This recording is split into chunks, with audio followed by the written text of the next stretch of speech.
இது 3 நாளைக்கு முன்னாடி எடுத்த வீடியோ. அன்னைக்கு தக்காளி தொக்கு செஞ்சிருந்தேன்னா, அத அப்படியே ஆற வச்சுட்டு ஒரு டப்பால மாத்தி வச்சுட்டு, அந்த வாணல்ல கொஞ்சம் சாதத்த போட்டு பெசஞ்சு சாப்பிட்டேன் பாருங்களா! ஆஹா! டேஸ்ட்டுனாலும் டேஸ்ட்டா அப்படி ஒரு டேஸ்ட் அடி தூளுன்னு இருந்துச்சு.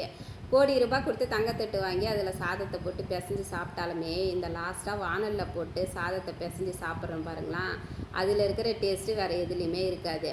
ஒரு சில சமயத்தில தான் ஒரு சில பொருளோட விலைலாம் கம்மியா விக்குங்களா, அந்த நேரத்தில அத வாங்கி அதில என்னலாம் டிஷ்ஷு செய்ய முடியுமோ, அதெல்லாம் ஆசை தீர செஞ்சு சாப்பிட்டுக்க வேண்டியது தான். இப்ப தக்காளி பார்த்தீங்கன்னா, 1 கிலோ ரூ. 10 எங்க பார்த்தாலும் கொட்டி கொட்டி கூவி கூவி சேல்ஸ் பண்ணிட்டு இருக்கிறாங்களா, இந்த நேரத்தில வாங்கி இதில தக்காளி சாம்பார், தக்காளி தொக்கு, தக்காளி சட்னின்னு நம்ம என்னலாம் நினைக்கிறோமோ அதெல்லாம் செஞ்சு சாப்பிட்டுக்க வேண்டியது தான். ஏன்னா, ஒரு சில சமயத்தில இந்த குண்டாம்மா தங்கத்துக்கே டஃப்பு குடுப்பாங்க. ஊரெல்லாம் இவங்களோட பேச்சா தான் இருக்கும். ஒவ்வொரு வீட்டுக்குமே இளவரசியா இருப்பாங்க. ஒரு 100 கிராம் தக்காளிய போய் கடையில கேட்டாலே 30லேருந்து 40 வரைக்கும் சொல்லுவாங்க. அப்போ 1 கிலோ தக்காளி அன்னைக்கு எவ்வளோ வித்திருக்கும்னு நீங்களே கணக்கு பண்ணிட்டு சொல்லுங்க.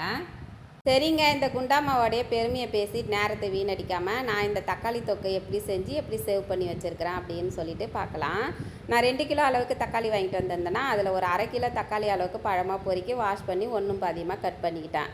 அத அப்படியே ஒரு வாணல்ல கொஞ்சமா நல்லெண்ணெய் விட்டுட்டு, இந்த தக்காளிய அப்படியே கொட்டிக்கிட்டேன். அதிலேயே மஞ்சள் தூள், காரத்தூள், உப்பு, அப்புறம் ஒரு 25 கிராம் அளவுக்கு புளிய வாஷ் பண்ணி ஊற வச்சிருந்தேன். அதையும் இதிலேயே போட்டுட்டு, மூடி போட்டு நல்லா வேக விட்டுட்டேன். இது வெந்துக்கிட்டே இருக்கிற நேரத்தில் கொஞ்சமாக வெந்தயம், கொஞ்சம் கடுகும் போட்டுட்டு நல்லா பொன்னிறமாக வறுத்து இதை அப்படியே மிக்ஸி ஜாரில் போட்டு பொடி பண்ணி வச்சுக்கிட்டேன். அப்புறம் ஒரு 100 கிராம் அளவுக்கு பூண்டை உரித்து அதையும் வந்து உரலில் வச்சு நல்லா ஒன்றும் பாதியமாக நசுக்கி வச்சுக்கினேன். இதெல்லாம் செஞ்சு முடிக்கிறதுக்குள்ளே தக்காளி நல்லா வெந்துருச்சிங்களா, அதை அப்படியே எடுத்து ஒரு தட்டில் போட்டு ஆற விட்டுட்டு, அந்த ஆறின தக்காளியை மிக்ஸி ஜாரில் ஒரு 3/4 அளவுக்கு எடுத்து அரைச்சிக்கிட்டேன். ஒரு 1/4 அளவு அப்படியே தட்டிலேயே வச்சுட்டேன்.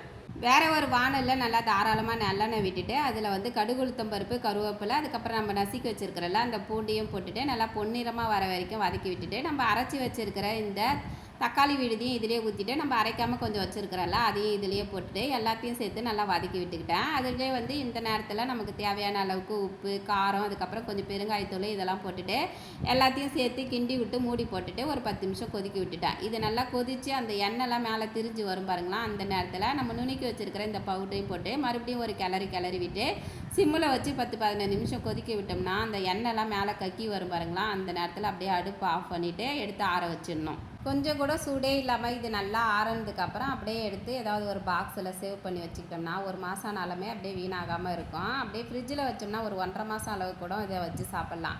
இதில் முடிஞ்ச அளவுக்கு நம்ம நல்லெண்ணெய் ஊற்றி செய்யும்போது இது வீணாகவே ஆகாது. இது வந்து வேறு ஏதாவது எண்ணெய் ஊற்றி செஞ்சோம்னா அந்த கசுறு வாசனை வருங்களா, அதனால் வந்து சாப்பிட்றதுக்கு கொஞ்சம் பிடிக்காது. வெளியில் வச்சு நம்ம இதை சாப்பிட்ணுன்னு நினைக்கும் போது இதை வந்து ஒரு 2-3 நாளைக்கு ஒரு தடவை எடுத்து அப்படியே வாணலில் ஊற்றி மறுபடியும் நல்லா சூடு பண்ணிவிட்டு மறுபடியும் எடுத்து அந்த பாத்திரத்திலே வச்சுக்கிட்டோம்னா அதுக்கப்புறம் நம்ம இதை எடுத்து சாப்பிட்டுக்கலாம். அப்பயும் வீணாகாமல் தான் இருக்கும். இந்த தக்காளி தொக்கு சாதத்தோட பிசைஞ்சு சாப்பிட்லாம். அதுக்கப்புறம் சப்பாத்தி, தோசை, இட்லி அதோட வச்சு சாப்பிட்டோம்னாலுமே சூப்பராக இருக்கும். காலையில் லஞ்ச் பாக்ஸ் செய்யும்போது ஒரு சில சமயத்தெல்லாம் டைம் ஆகிடுதுங்களா, அந்த நேரத்தில் இதில் ஒரு 2 ஸ்பூன் அளவுக்கு எடுத்து சாதத்தை போட்டு கிண்டி இதுக்கு வந்து சைடிஷாக ஒரு அப்பளமோ ஒரு ஆம்லெட்டோ போட்டு கொடுத்துட்டோம்னா சூப்பரமான லஞ்ச் பாக்ஸும் ரெடி ஆகிடும். வீடியோ பிடிச்சா லைக் பண்ணுங்கள். Bye friends, love you.